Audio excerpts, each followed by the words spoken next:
I walked into Brandon's office, heart pounding with excitement. I had just secured a major partnership deal that would skyrocket his company. I thought he'd be proud. Instead, he slid a stack of papers across the desk. Divorce papers. His voice was cold, sharp. "I've found someone else. I don't need you anymore, not in my life, not in my company." He smirked, thinking he'd left me with nothing. But Brandon forgot one thing.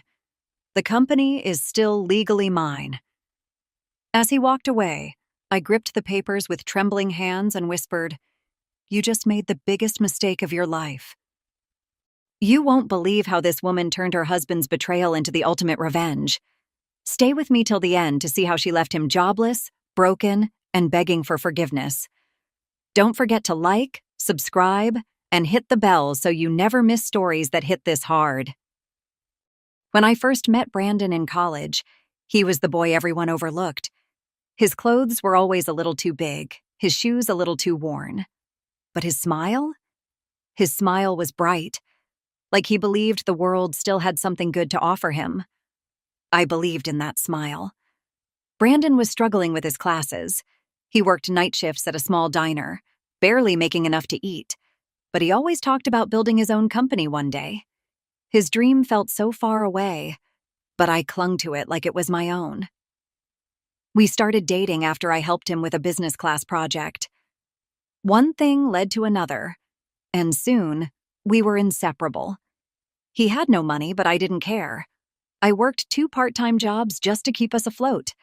I paid our rent, our bills, even his tuition sometimes when his scholarships fell short. Brandon always promised me, "One day I'll make it up to you. We'll build an empire together." I believed him. I wanted to believe him. I graduated first and immediately started working as a personal assistant. The hours were brutal, but the paychecks were steady. Every penny I made, I poured into Brandon's dream. He talked about starting a small tech company, but the costs kept piling up. Equipment, licenses, office space. I stretched myself thin just to keep his dream alive. Then came the biggest decision of my life. I sold the house my parents left me. It wasn't just a house. It was my childhood home, my safe place. But Brandon needed the money to launch his company, and I convinced myself that love was worth the sacrifice. "We're building our future," I told myself, handing over the house keys to a stranger. With that money, Brandon finally got his company off the ground. And it worked. It really worked. The business took off faster than either of us expected. Clients started pouring in. Brandon's name was suddenly respected in the industry. People called him brilliant, a rising star, the next big thing. But with his success came something else. Distance. At first, he was just busy. Long meetings, late nights, missed dinners. I didn't mind. I wanted him to succeed. I thought, this is just a phase. He's working hard for us. But then the phone started ringing at odd hours. His business trips became more frequent, sometimes lasting weeks. He stopped sharing details with me. I'd ask where he was going, and he'd simply say, "Don't worry about it, Sam. It's just work." One night, I stayed up waiting for him. He came home past midnight, reeking of expensive cologne I didn't recognize. His shirt was wrinkled, his hair a mess, his phone buzzing with messages he refused to open near me. When I confronted him, he just sighed.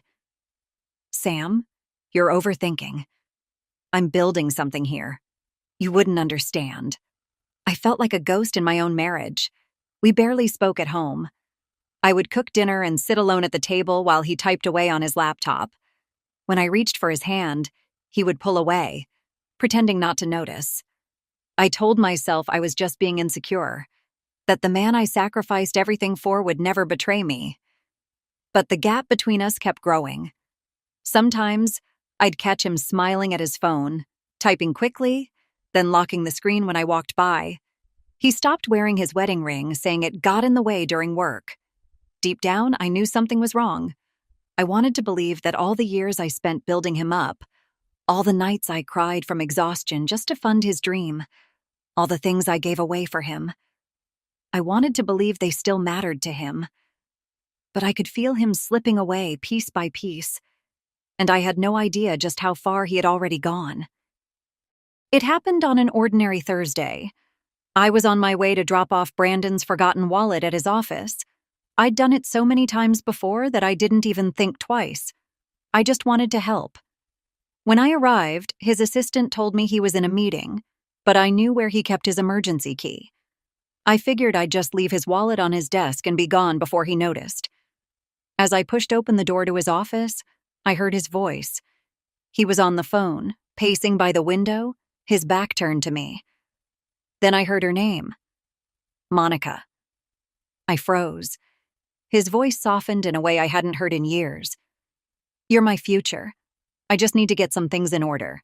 Don't worry. She won't be a problem much longer." My heart stopped. "Your future? She?" He was talking about me. He was planning his life. Without me. I slowly backed out of the room, my hands shaking so badly I almost dropped the wallet. I didn't want him to see me. I didn't want to hear another word. But I had heard enough. My stomach twisted the whole drive home. My mind ran in circles, trying to convince myself I misunderstood. Maybe it was a business call. Maybe he was talking about some other woman, a client, a friend, anyone but her. When he came home that night, I couldn't hold it in. "Who's Monica?" I asked, staring at him from across the kitchen table. He didn't flinch. He didn't even look guilty. "She's part of the PR team. You're being paranoid, Sam." "Paranoid?"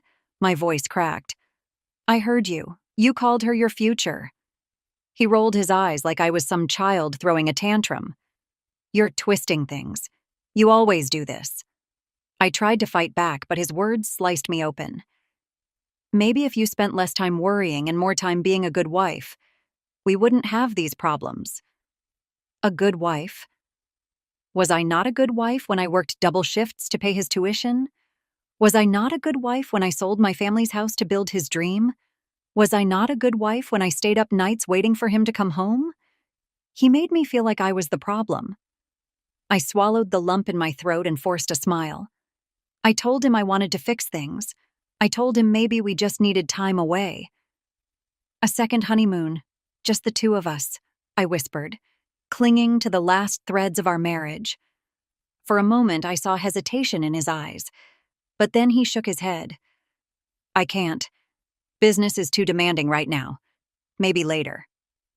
But later never came. I spent the next few weeks trying to win him back. I packed him lunches, sent him sweet messages, even surprised him with small gifts at work. I tried to make our home warm again. I tried to remind him of what we used to have. But he barely noticed. His phone was always buzzing. He was always out late. He stopped pretending to care. One night, I waited up for him again. Midnight passed. 1 o'clock, 2 o'clock. When he finally stumbled in, his tie loose, his shirt wrinkled, and that same unfamiliar cologne clinging to him, I asked him straight out, "Were you with Monica?" He laughed.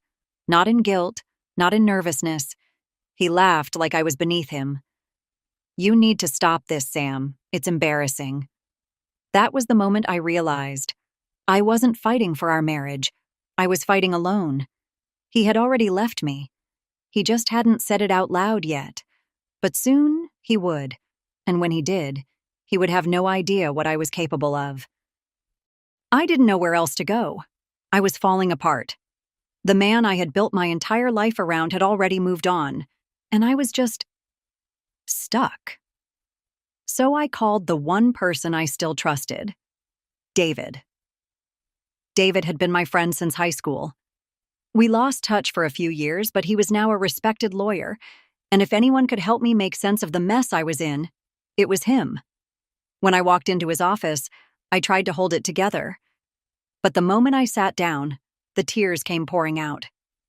"I gave him everything, David," I whispered, my voice shaking. "My time, my money, my life, and now he's trying to throw me away like I'm nothing."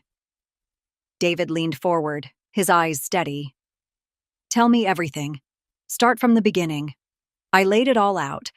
How I sold my family home, how I funded Brandon's startup, how I supported him for years while he climbed to the top, and how now he was leaving me for another woman. David listened carefully, never interrupting, just taking notes and nodding. Then he asked, "Do you still have any paperwork from when the company was first registered?" I frowned. "I think so. I haven't looked at them in years." "Why?" "Bring them to me," he said firmly. "I want to check something." I didn't understand, but I trusted him.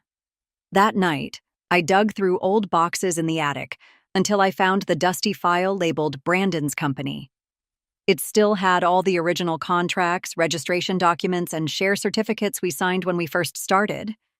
I handed everything to David the next morning. He flipped through the pages, his eyes scanning quickly until he suddenly paused. "Wait," he muttered, flipping back and forth between two documents. "What is it?" I asked, my heart thudding in my chest. He looked up at me slowly, a strange mix of shock and excitement on his face. "Samantha, did you know you're still the majority shareholder?" I blinked. "What?" "No. Brandon always told me the company was his, that I signed everything over to him years ago." David shook his head, tapping the papers. "That transfer? It was never completed. He never filed the final documents with the state. On paper, you still own 70% of the company." My mouth fell open. "What are you saying?" He smiled, his voice calm but firm. "I'm saying, you don't just own a piece of it. You own it all." The room spun around me. For a moment, I couldn't breathe. He lied to me. For years, Brandon made me feel like I was nothing, like I was just the woman behind the man. But the truth was, I had always been the one in control.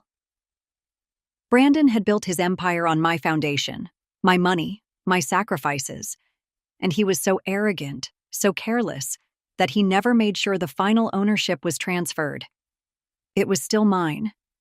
David's eyes narrowed. "If you want to fight, you have every legal right to take it all back." Something shifted in me. I had spent so long begging for Brandon's attention, pleading for scraps of his love. But suddenly I realized I didn't need him. I didn't need his approval. I didn't need his company. I owned his company, and I was going to make sure he never forgot it. A slow smile crept across my face as I whispered, "He has no idea." David leaned back in his chair, watching me carefully. "So, what do you want to do?" I looked down at the documents, my documents, and for the first time in a long while, I felt powerful. "I want to remind him who built that empire," I said softly. "I want to take back everything he thought he could steal from me." David's smile matched mine. "Then let's get to work." That was the moment the seed of revenge was planted deep in my heart, and I was going to water it until it bloomed, right in Brandon's face. Brandon had always been bold, but that night he showed me just how cruel he could really be. It was the company's 10th anniversary, a grand event Brandon insisted on hosting himself. He said it was a celebration of the company's success, a moment to recognize the people who helped build it. I thought I would be standing next to him like I always had, but I was wrong. When I arrived at the venue, the room buzzed with energy. Gold banners with the company's name hung from the ceilings. Waiters floated by with champagne glasses. The crowd was filled with people I had known since the company's early days, people who remembered when Brandon and I worked out of a tiny apartment. But tonight, they barely looked at me. Their eyes were fixed on Brandon as he entered the room with Monica on his arm. She was stunning, dressed in a bright red gown that demanded attention. Brandon didn't let go of her, not even for a second. His smile was wide, his chest puffed like he wanted the entire world to see her. When he stepped up to the microphone, I thought he would at least acknowledge me. After all, I had been there since day one. But instead, he grinned and said something I would never forget. "I couldn't have done this without the most important person in my life, my new partner, Monica Fields." Gasps rippled through the room. Heads turned toward me, then quickly away, as if looking at me too long would burn them. I felt invisible, disposable, like I had never mattered. Monica walked up and kissed Brandon's cheek as the crowd clapped. Some people looked uncomfortable, others pretended not to notice. And me? I stood there, frozen, holding a glass I no longer had the strength to drink. Brandon caught my eye across the room. His smirk was cold, sharp, and full of triumph. He was sending me a message. You've been replaced. Later that night, he cornered me in a quiet hallway near the restrooms. He wasn't pretending anymore. You're embarrassing yourself, Sam. You're holding on to something that's already gone. I clenched my fists, willing myself not to cry in front of him. He pulled out a document from his briefcase. Divorce settlement papers. Sign over your shares, and I'll make sure you get a little something to walk away with. You don't want to drag this out. He made it sound like I was lucky to get anything at all. I looked down at the papers, then back at him. I forced my shoulders to slump, my voice to tremble. Is this really what you want, Brandon? He barely blinked. It's what's best for both of us. I pretended to hesitate.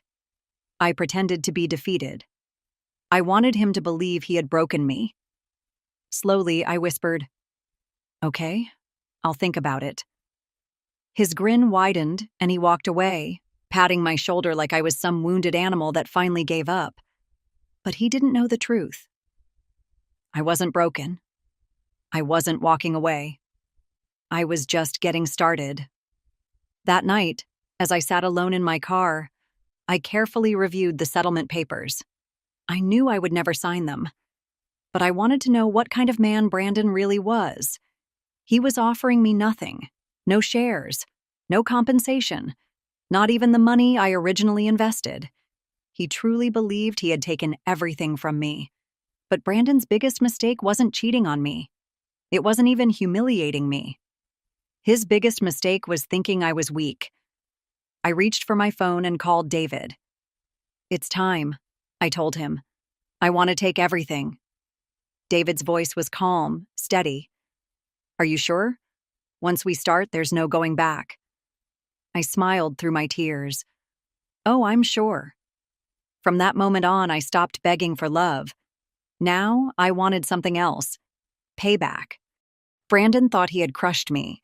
He thought I would quietly disappear from his life, signing away my shares and walking off with nothing but broken memories. But he didn't know me at all. I wasn't walking away. I was coming for everything. The very next morning, I met David at his office. His desk was already stacked with company documents, contracts, and legal forms. He had been working through the night. "You ready to do this?" he asked. I nodded, my voice steady for the first time in weeks. "More than ready."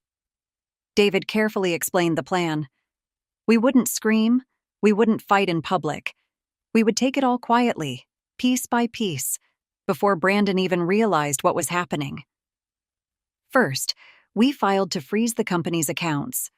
As the majority shareholder, I had the right to suspend financial activities if I suspected mismanagement or fraud. And thanks to Brandon's careless spending and suspicious travel expenses, we had enough to justify it. David moved fast, sending notices to the bank and company accountants. Brandon had no clue. He was too busy parading Monica around like a trophy. Next, we quietly called an emergency board meeting.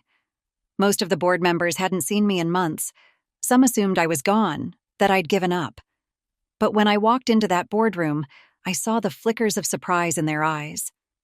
I wasn't the forgotten wife. I was still the majority owner. David presented the facts. He laid out Brandon's breaches, his unauthorized spending, his poor leadership decisions. He made it clear that Brandon had been treating the company like his personal playground. One by one, the board members nodded. Some were reluctant at first, but when I reminded them who saved this company in its early days, who funded it, who believed in it when no one else did, they voted in my favor.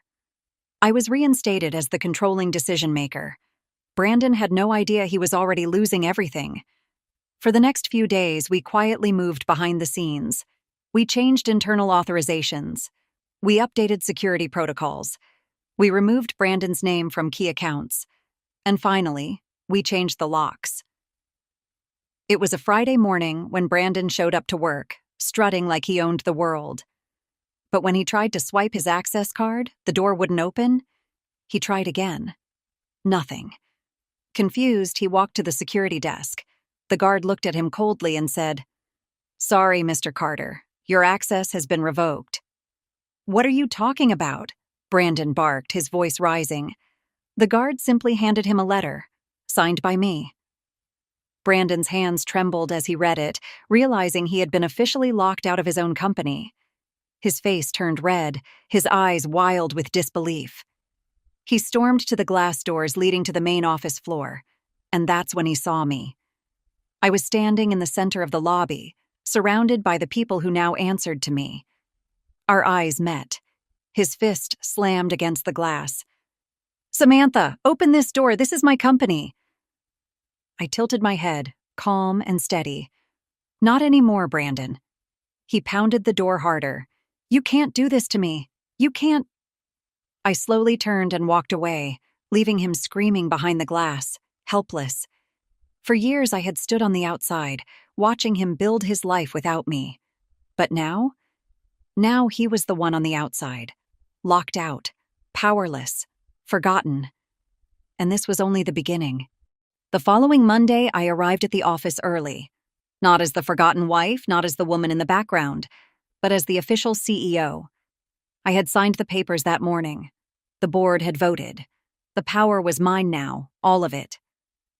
Brandon still didn't know the full extent of what had happened.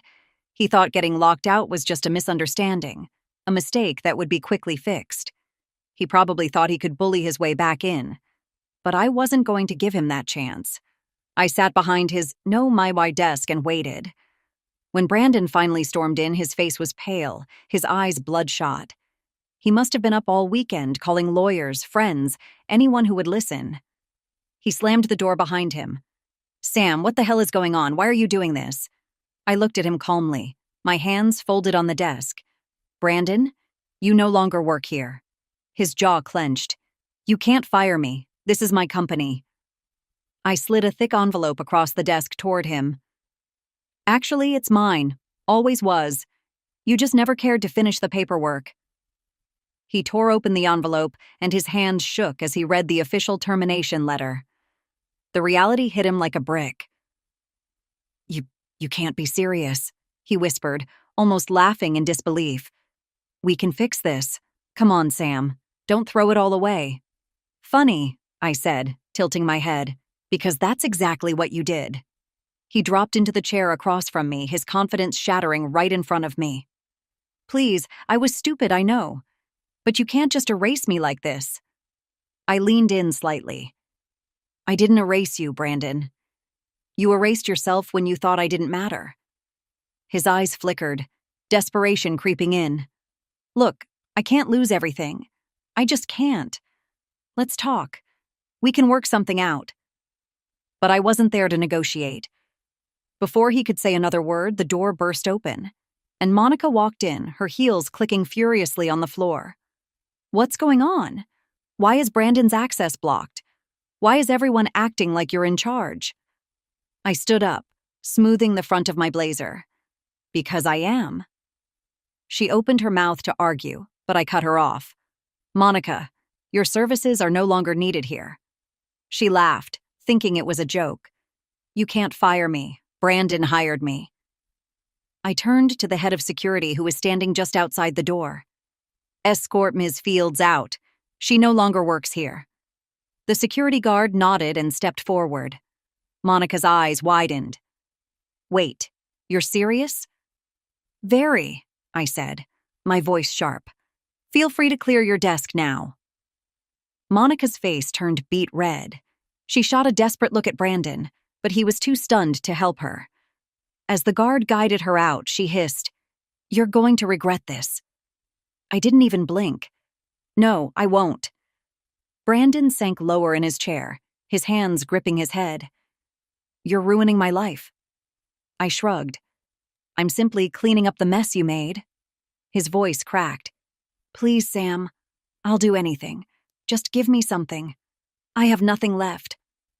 I stood tall, circling the desk until I was looking down at him. The same man who once looked down on me. "Exactly," I whispered. "You have nothing left." I walked out of the office, leaving him behind, jobless, broke, and completely abandoned. He built his empire on my sacrifices. He thought he could take it all and walk away clean. But now? Now I had taken it all back. And I wasn't finished yet. Brandon's fall was fast, and it was brutal.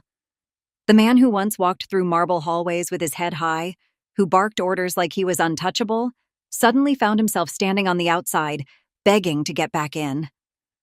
When the company officially announced the leadership change, Brandon's name vanished from the website, the building directory, and the client's contact lists. His phone stopped ringing. His calendar dried up. And Monica? She didn't stay long. When Brandon's credit cards were declined and his luxury apartment lease was canceled, she quietly slipped out of his life. No goodbye. No tears.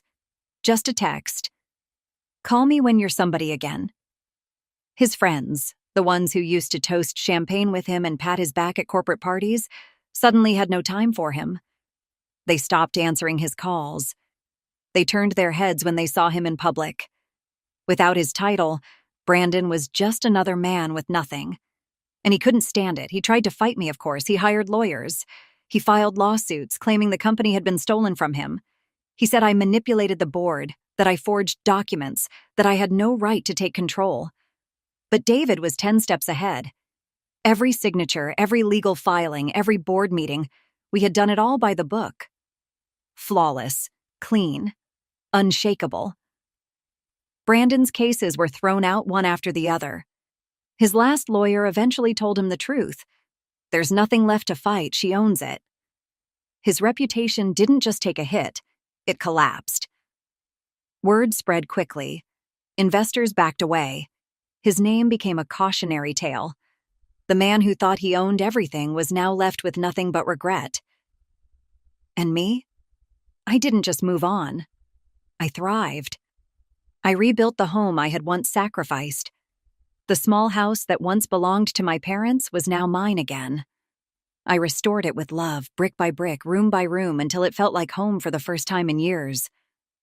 I would sit on the porch in the evenings, sipping tea, feeling the soft breeze. Finally, at peace. One afternoon, as I unpacked the last box of books, my phone buzzed. It was a message from Brandon.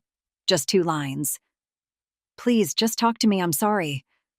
I stared at the screen for a long time. The man who once discarded me like I was worthless was now begging for a chance to speak. For a brief moment, I wondered what he would say if I answered. Would he apologize? Would he cry? Would he ask me to come back? But deep down, I knew his words didn't matter anymore. I had nothing left to say. I placed the phone face down on the table and let the silence wrap around me like a warm blanket. For years, I chased his love. I fought for our marriage. I believed I needed him to be whole. But the truth was simple. I didn't need him. I never did. Brandon had lost everything. But I had finally found myself. I wanted to close this chapter with no loose ends, no lingering doubts, no chance for Brandon to crawl back into the life I'd finally reclaimed. So, I arranged a final public board meeting. The company's senior leadership, shareholders, and key employees were all invited. It was the largest meeting we'd ever held, and I made sure Brandon heard about it. I knew he would come. I wanted him to. The meeting was set in the company's grand conference hall, the very place where Brandon used to stand proudly as the man in charge. But this time, I was the one at the head of the table. As the meeting began, I calmly addressed the room, outlining the company's future. Then, just as I expected, the doors burst open. Brandon stormed in, his hair disheveled, his face pale and drawn. His expensive suit no longer fit him right. It hung loose on his frame, like he'd been shrinking under the weight of his own downfall. He ignored security as they rushed toward him. "Let him through," I said softly, never taking my eyes off him. He walked straight up to me, his voice trembling. "Sam, please. I didn't come to fight. I just want to talk." The room fell silent. Brandon's voice cracked as he pleaded in front of everyone. I was wrong. I was stupid. I got caught up in everything, and I forgot what really mattered. Please, just give me one more chance. We can fix this. There it was, the apology I used to beg for. The words I once would have done anything to hear. But now they meant nothing to me. I stood slowly, letting the silence stretch long enough for the weight of the moment to settle on everyone's shoulders. I met his desperate gaze and spoke, calm and steady. You wanted a divorce, Brandon. Consider this closure. I turned to the board and placed the final document on the table. I've arranged to sell the company to Strathmore Group, our biggest competitor. Gasps rippled through the room. Brandon's eyes widened in horror. No, Sam, you can't. Please, not to them. Anyone but them. You know what they'll do to the company. They'll tear it apart. I looked him in the eye, my voice cold but steady. That's not my problem anymore. He sank to his knees, his voice barely a whisper now. Please, I'll do anything. Don't do this. Don't destroy everything we built. I gently slid the signed contract across the table to the Strathmore representative, who shook my hand with a satisfied smile. The deal was done. The company that Brandon sacrificed our marriage for, the company he used to step over me. It was gone, taken, sold, to his greatest rival. And there was nothing he could do about it. Brandon's last shred of power crumbled right there in front of everyone. I gathered my papers, calmly thanked the board, and turned to leave. As I reached the doors, I paused and looked back at him one last time. He was still on the floor, broken, begging. Goodbye, Brandon, I said softly. I walked out of that room, my head high, my heart light, and for the first time in years, I felt completely free. The sun was shining when I stepped outside. The weight I had carried, the pain, the betrayal, the years I spent chasing a man who never valued me, all of it was gone. I had taken back my life, and I wasn't just surviving anymore. I was finally living. If you loved watching Brandon's downfall, imagine what's coming in our next story. Hit that like button, subscribe, and turn on the notification bell so you don't miss the next jaw-dropping revenge. Drop a comment. What would you have done in Samantha's shoes? I'm reading all your thoughts. See you in the next one.